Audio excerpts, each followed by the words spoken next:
நேற்று கரூரில் நடந்த இந்த துயரமான சம்பவம்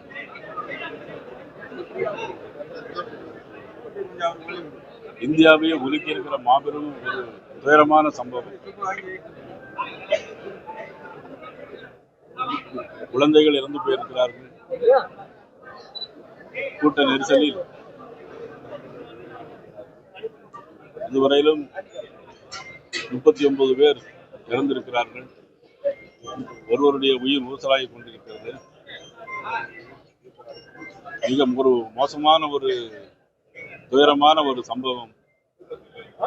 இறந்தவர்களை ஆழ்ந்த இரங்கலை தெரிவிப்பதோடு அவருடைய குடும்பத்தார் அனைவருக்கும் ஆழ்ந்த இரங்கலையும் வருத்தத்தையும் தெரிவித்துக் கொண்டு அவர்கள் ஆன்மா சாந்தி அடைய இறைவனை பிரார்த்திக்கிறோம்.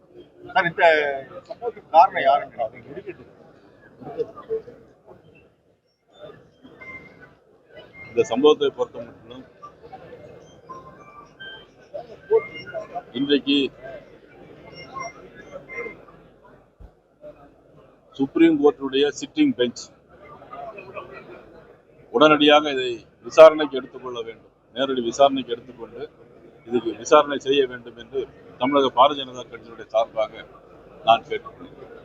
சார், உயர்நீதிமன்றம் பல்வேறு அறிவுரைகளை சொல்லி விதிமுறைகளை விதிச்சிருக்கு. அதே போல போலீஸ் தரப்புலையும் சொல்லியும் 8:45 கூட்டம் நடைபெறுகிற இடத்துல 2-2:30 மணிக்கு தான் வந்தாங்க. அதே மாதிரி இங்க 3 மணிக்கு கொடுத்த இடத்துல நைட்டு 7 மணிக்கு தான் வந்தாங்க. இதை எப்படி பார்த்து?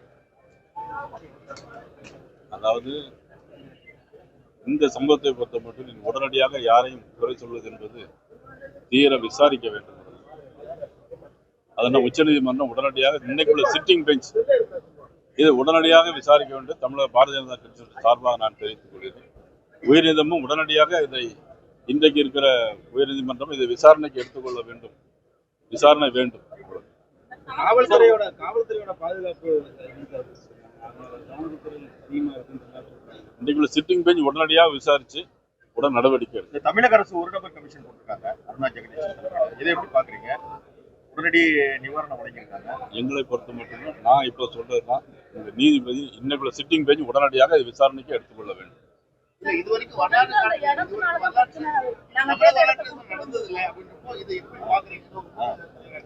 நாங்க இடத்தெல்லாம் பார்த்துட்டு வந்து கரெக்டா பார்த்து சொல்றோம். விசாரிச்சு செய்திகளை உடனுக்குடன் தெரிந்து கொள்ள கீழ்கண்ட கேபிள் மற்றும் டிடிஹெச் நெட்வொர்க்குகளில் எம்நாடு செய்தி தொலைக்காட்சியை காணுங்கள்.